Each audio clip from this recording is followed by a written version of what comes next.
when the margin is that big when you're playing an unranked team? Well, again, it was beyond schemes. I mean, I thought they came out at the very beginning and they punched us, and we didn't respond. And it didn't get better throughout the ball game. And as a coach, I got to get this team more ready to go. And I'm talking about from beginning to end. And when I look at the stat sheet offensively, we had nothing from a perimeter standpoint, and they had a lot to do with that because of their physicality. And we can't complain and not play through it. We just got to get a little tougher. And you go 9 for 43 with your perimeter play. It's going to be tough to beat anybody in college basketball. Zach, then Mike. I guess, Mike, I recognize it's probably easier from a perspective when you've watched the film, but that 9-minute stretch where it goes from a 6-point deficit to a 26-point deficit, from a coach's perspective, do you have any feel for just kind of what opens the floodgates on you guys there in terms of maybe the way you're playing or what you're not executing? Well, again, defensively, it's kind of always been our signature, and we just didn't have it tonight. I mean, from ball screens to ball movement, we just took nothing away, and we've been pretty good in those areas. And tonight we had nothing for Louisville, so I got to give them credit because they played extremely well. And we got to somehow go back and regroup. I mean, that's the nature of playing college basketball. You get your butt beat like this here. You hope you learn, but don't have a quick turnaround. You do have a quick turnaround. I mean, we play the winner between Gonzaga and West Virginia tomorrow, and we've got to see what we made of, see if we can rebound and bounce back. Mike and then Kyle. Yeah, Coach. Rice, Carlisle, and Galloway combined for 3 points. How did that happen? Again, it's just not those two I just mentioned. We went 9 for 43 with our perimeter play, and that's tough to overcome. I mean, you're not going to beat anybody that way, and then you compound it with 23 turnovers. Something that's probably more turnovers than we've had since I've been here as a coach, and that's tough. I mean, you're not going to be very many teams turning it over 23 times in the perimeter play and going 9 for 43. So those are things that are fixable. We got to just clean them up and see if we can rebound tomorrow. Kyle and then Jack. Coach, how do you tell your team to kind of put this game behind you and move on to the next one like this? Well, it's tough. These are young men, and I get it, but the games are not going anywhere. I mean, we got a game tomorrow night, and we got to go back and put them through this film session and see if we can learn from it, and see if I can get them over the hump and get them back going again for tomorrow night. Because these games come so quickly, and you can't run from it. So I'm not going to let us forget this game. I mean, because this was embarrassing, and you got to give Louisville credit because they played their butts off, but we didn't play Indiana basketball. I didn't think. Jack and then Trevor.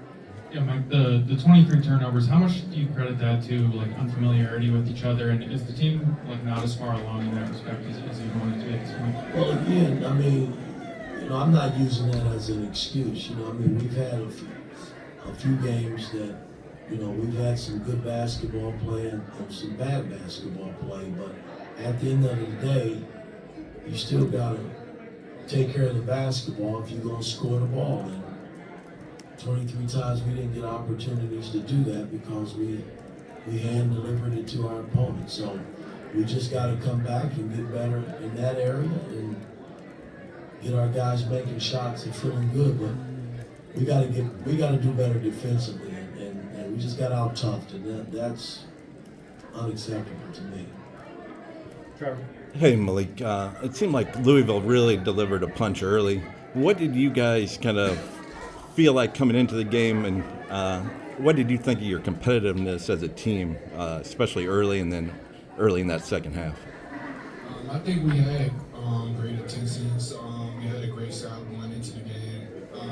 I think we just didn't execute the game plan that Coach Woodson had, especially on the defensive end. We guarded certain people, knowing what we're doing. I had a mistakes myself. So it was just like not a lack of focus towards the style we had, and just not giving all we was on the court. Okay, we've got a couple questions from Zoom, so we'll go Zion Brown and then Daniel Flick.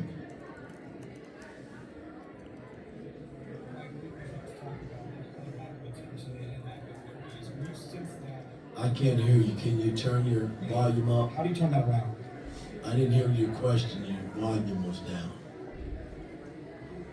Can you hear me now? Yes, I can. With what Malik was just talking about, with the lack of attention and the lack of focus that he felt you guys had during the game, when you sense that amongst your team in the middle of the game, how do you try to turn that around and flip that? Well, it's not easy. You know, I mean, we could just never get it going. I thought, you know, we made a couple buckets starting the second half, and they just countered right back, and then it just got out of hand. We couldn't make shots.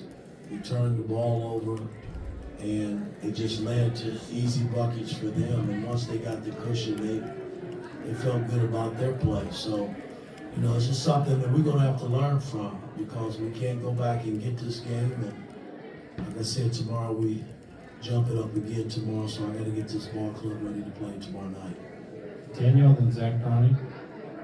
Yeah, Mike, after last game, I wanted to say you mentioned how frustrated you were with the lack of assists that you guys had. You only have 10 tonight. How frustrating is it to kind of see something that you emphasize and not translate? Well, it's tough because, again, you only have 10 assists because you turned it over 23 times. Those are opportunities you give yourself a chance to score, and we just didn't do that. And you know, that's just, you know, we've been averaging around, I think, 11, 12 turnovers a game since we started, and it's kind of where you like to be, a little less than that, but 23 is just way too many. I mean, you're not going to beat very many teams in college basketball doing that. Okay, Zach Browning.